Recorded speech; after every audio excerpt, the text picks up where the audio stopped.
Welcome to Clued in Mystery. I'm Sarah. And I'm Brooke, and we both love mystery. Hi, Brooke. Hi, Sarah. How are you doing? I'm all right, thanks. How about you? I'm great, and I'm really anxious to talk to you today about a very interesting topic in the mystery space. Yeah, today we're going to talk about true crime. So, to date, all of our episodes have been about fictional crimes. And today we're going to talk about ones that have actually happened. So, I'll start with a brief overview. While Truman Capote's In Cold Blood is often considered the origin of modern true crime storytelling, this subgenre's history extends much further back. If you think about it, we have been reading true crime via newspaper and magazine articles for centuries. More recently, Thomas de Quincey's 1827 essay on murder, considered as one of the fine arts, though satirical, uses the facts of a murder to make his point. We'll post a link to the essay in the show notes. I will say that it is nearly 200 years old and the writing is of its time. Reporting on Jack the Ripper and many of the books that have since been published about those murders and the identity of the killer have arguably turned what was a sensational story at the time into one of the most well-known true crime tales ever. Turning back to In Cold Blood, what made Capote's book remarkable was the narrative that he built around the story, so it reads much more like a novel. Since then, there are countless examples of books that have been published that go into details about the story behind the headlines, and we'll talk about some of those examples today. Just like In Cold Blood launched a new wave of true crime writing, the 2014 podcast Serial helped launch the popularity of podcasts generally and true crime podcasts specifically. We could spend the rest of today's episode naming other true crime podcasts and not reach the end of the list. In terms of topic, murder, especially the serial kind, is popular in print, audio, and on screen. But like the broader mystery category, there are other true crimes that get attention. So, Brooke, what do you think is the reason behind our fascination with true crime? Yeah, that's such a good question. And that's actually something I've been thinking about a lot because there is a part of me, it's not guilt, but sometimes I feel a little bad. Like, is there something wrong with me that this is so intriguing? And I think that that's a sentiment that's shared by a lot of people. And obviously a lot of us enjoy it. And so I kind of dug into like the psychology a little bit behind it. And one thing that I learned and makes perfect sense is that we get a little hit of adrenaline, when we read these stories, and it's safe. And so it feels good to get that hit of adrenaline. This is the same reason that we watch horror movies, or I thought this was interesting, watch extreme sports, because we're not the man or woman dangling from the tightrope, but we get that little catch our breath and that little hit of adrenaline, and we find it really enjoyable. And so it's a natural reaction. It's a safe way to experience these situations. I also thought it interesting to find out that, in a sense, our brains are thinking about how to stay safe. Like, if you are in this situation, what are some tips to perhaps not be a victim? So maybe we don't have to necessarily feel bad about being intrigued by this topic. That's fascinating. I hadn't thought about that kind of link between feeling safe and the enjoyment that people get out of this genre. Mm-hmm. I'm like you. I think I have mixed feelings about it. And that's probably why I tend to read or consume more of the financial crimes and fraud and con men. Because particularly with stories about murder from within our lifetimes, I find those more challenging to listen to or to read about. And I don't know, maybe it's kind of what you were describing. It's easier for me to imagine myself or someone I know as a victim. And yeah, so I think, but historical events, I'm probably more likely to read or listen to something about those. Yes, I agree. I find it much easier to and enjoyable, I'll admit it, to partake in the true crime tales set in earlier centuries. And maybe that's also because just the history aspect of it, whether or not there are criminal activities involved or not, I love to learn about history too. So it weaves those two things in together. And I'm with you, Sarah. I really there's a American television show, American Greed, which is all really about white collar crime. And I love that show, and it is mostly nonviolent. Yeah, because I've been reflecting on this as well, and yeah, there's something. It's funny because I'm more than happy to read, or watch or listen to something about a fictional crime, right? A fictional murder, probably not super violent, but that doesn't bother me. But if I know it's grounded in fact, then yeah, I struggle with that. Even stories that are based on actual events, I sometimes find those to be. I don't find myself choosing those as often. Mm-hmm. Yeah, and then on a whole nother level is if the situation involves harm to a child at all. I've mentioned that in past episodes for some of our other topics. It's always been hard, but then once you become a parent, I think it's really hard. And you imagine yourselves in the role of those parents who have perhaps lost children.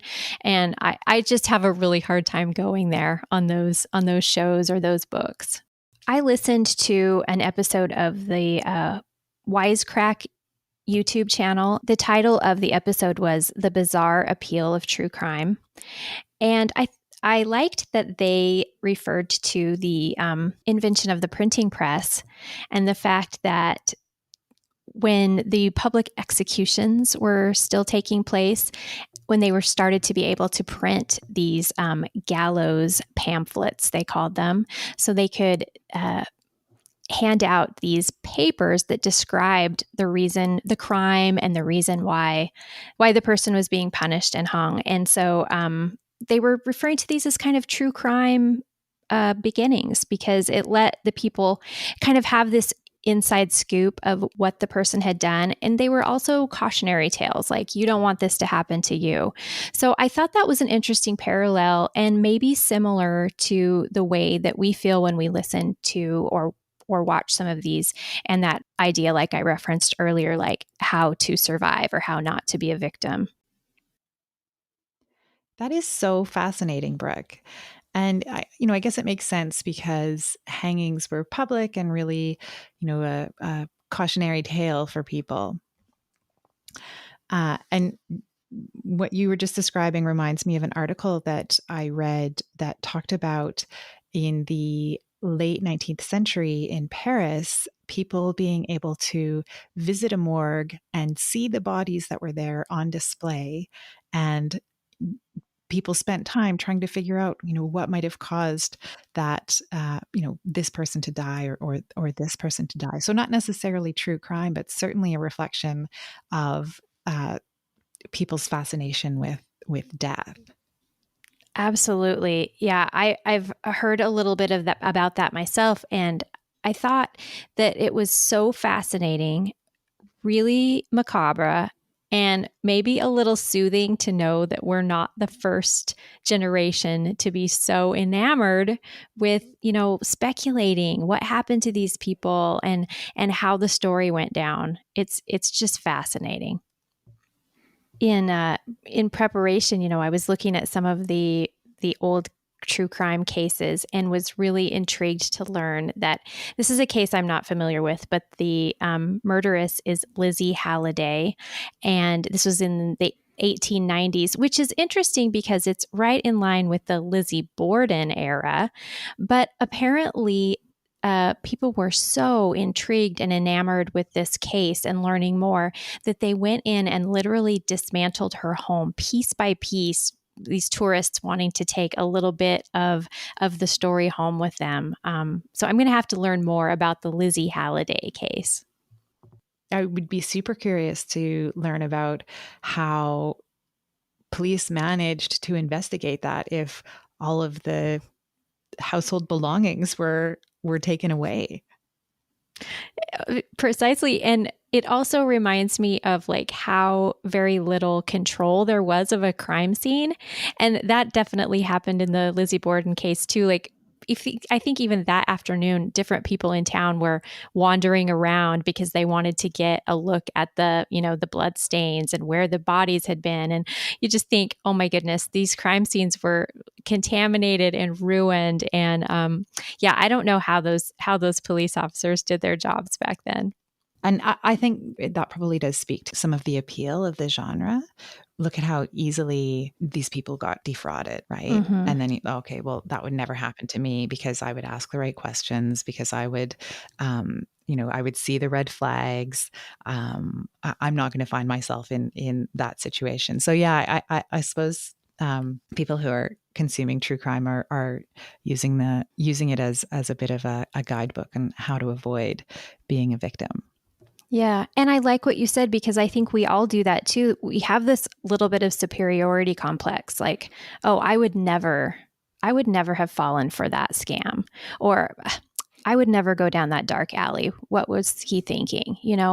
Um, and it helps us feel better. But then there's always that nagging thing at the back of your mind to realize that, these are real um, dangers that we live with every day.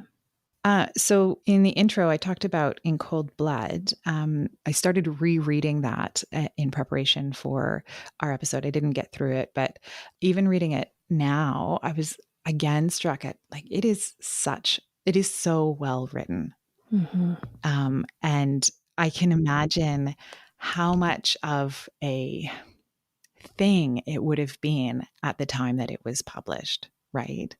Um, I kind of think about Agatha Christie and the murder of Roger Ackroyd and how that was a big thing. Like, I think you can point to a few books over the history of crime writing, whether it's true crime or fictional, that were really pivotal for the genre. And I don't think you can overstate how important In Cold Blood was. Yes.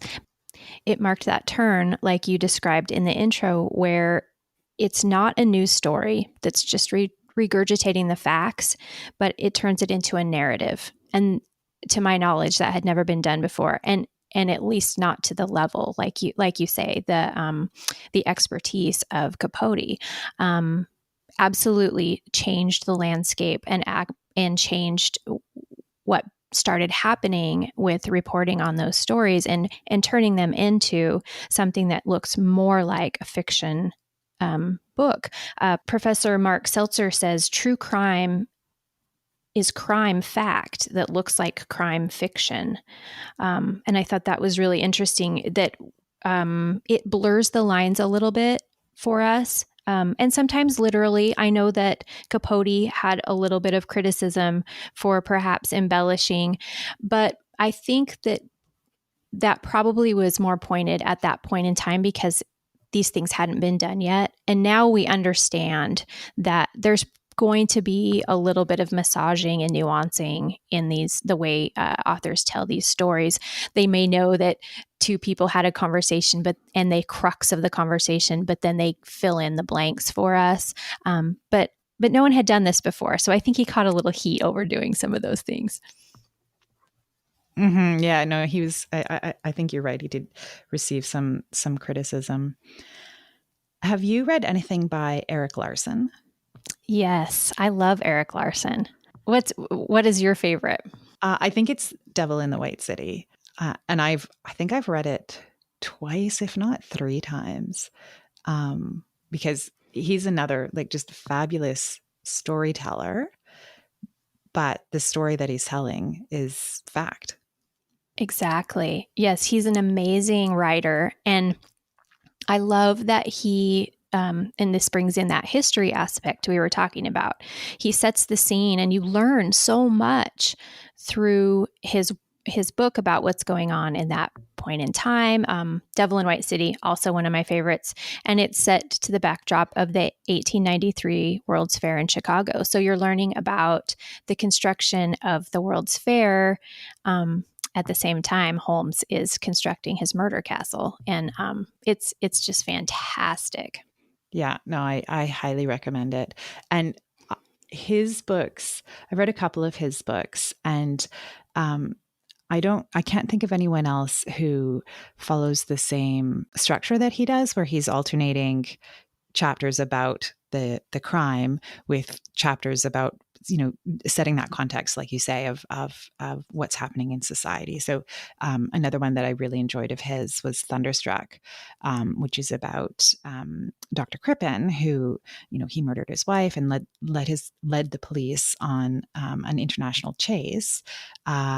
And that story is alternated with chapters about Marconi and the adoption of wireless communication. Those events were a little later than the ones from Devil in the White City, but equally good.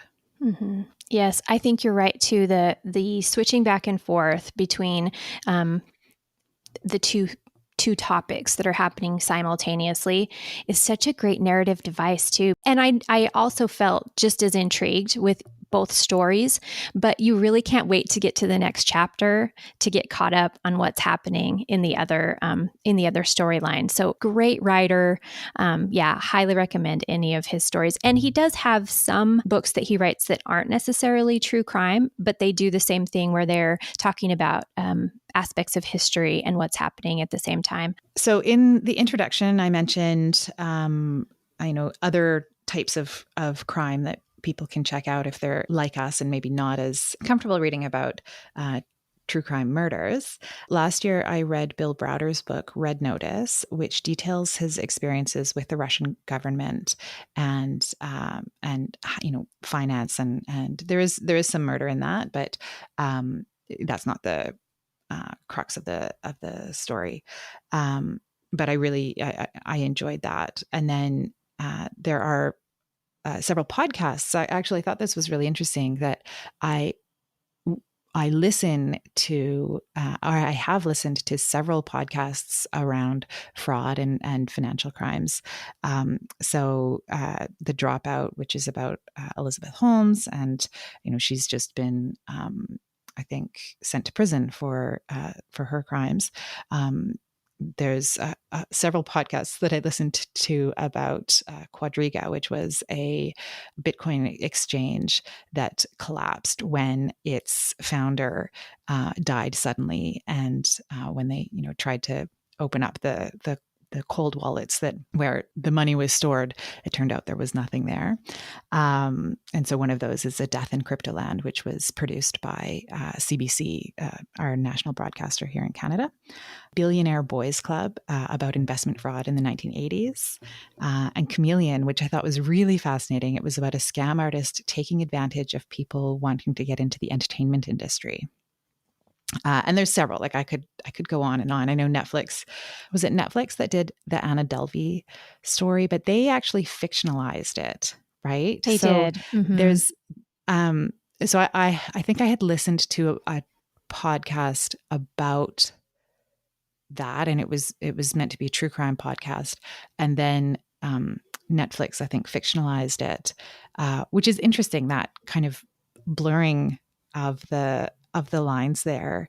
You know, doing more than what you said about filling in some of the gaps around some conversations. I think they actually did, you know, fictionalize it a little bit. I think so. But one thing that ends up happening to me when I listen to a podcast, or maybe I watch a show that's based on a true situation, then I like to go, because we live in such a wonderful time, and like look up the pictures, like what did Dr. Death really look like? Or, in this situation, Anna Delvey. And I was really impressed by how well the actress did at imitating her put on accent. Like she does a great job. I watched some video and saw some photographs. So still a great show, but we do have to remember that some of it has to be taken with a grain of salt, because they're building this narrative that might be fictionalized in some ways. So most of the examples that I've given, Brooke, are produced by North American creators, but you know, crime is an international thing, and true crime's popularity is international. And there are I think just a quick Google search would reveal lists of shows and books to read about true crime in other places. And one that I found, and I don't think I've listened to any of these, but there's an Australian show. I think it's a podcast called Case File, which apparently is quite good. Great. That sounds good. We always could use some more recommendations for some podcasts to listen to. So we haven't really talked about this, Brooke, but I think there's often fictional stories that are pulled from factual events, right?